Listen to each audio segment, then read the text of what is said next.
let's see how you can navigate through the viewport in Blender.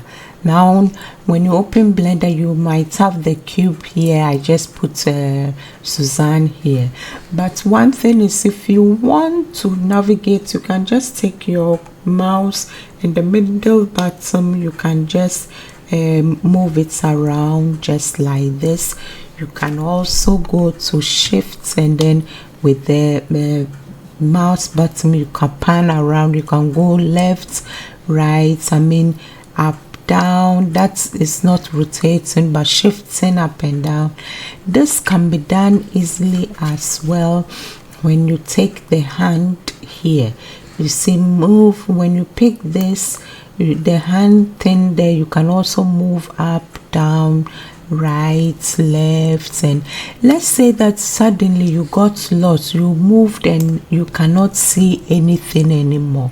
One easy thing you can do is you go to view, and then you go to, if your objects or whatever you have is already selected, it's a frame selected, you can go to view and choose frame selected, or you can choose the numpad. If you look at your keyboard, the numpad period is the same thing. People normally use the numpad period because it's quicker to reach than going to view. But if you are new and you forget, just go to view this and you press, and you see when I press, nothing came because none of my objects was selected. Now, so if that is the case, then you have to go to view and then go to frame all. So now you want to see all, and that's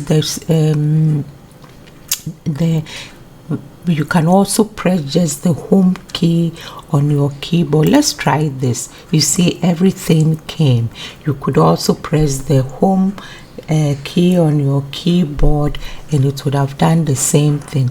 With the other case, let's select this, and again we pan to this side again, and then in case we want, then that we go to view, and then we go to frame select, and then you see that it brings you the cube that I selected.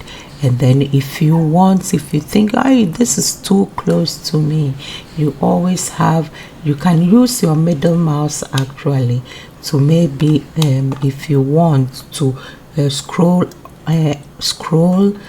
to yourself, or scroll outwards, and then you get whether in or out. You can do the same thing. If this is here, we have a zoom in or zoom out. So when you press this, you can move your mouse towards you, and then you are zooming out. If you move it away from you, you'll be zooming in with your left left click though, remember.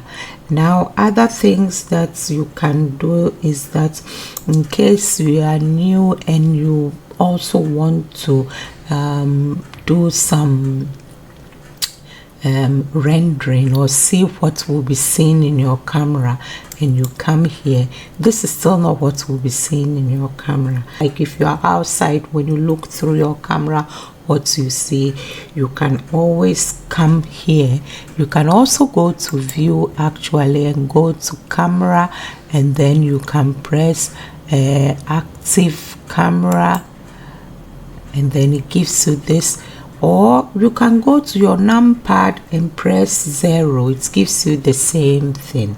You could also just come to the camera, this thing here, and you can either press that and it gives you the same thing actually. When you press it, takes you out, and then it takes you in again. And then if you want to maneuver, you have to either come here and move this to the side, or the easiest way is to press N on your keyboard. And then what you can do is you go to view and camera view. So when it's like you've locked it now, where you've locked the camera to view, so now you can adjust things in case you want to move this up and down. You can use your middle mouse to move up and down, to navigate a bit if you want. You can also scroll it to bring other things in if they were lost in the view, up and down, and adjust. You can use shift as well to navigate up, down, with the middle mouse. Now, one other thing I wanted to talk about is if you are in the scene and you want to select everything, you can press A and it will select everything. If you want to deselect everything, you just go to Alt and A and it deselects everything. You can also, as you know, go select this and go to Shift and select this again. Thank you for watching. If this helped you in any way, help me by subscribing to my channel. I will give this video a like. Thank you. Bye.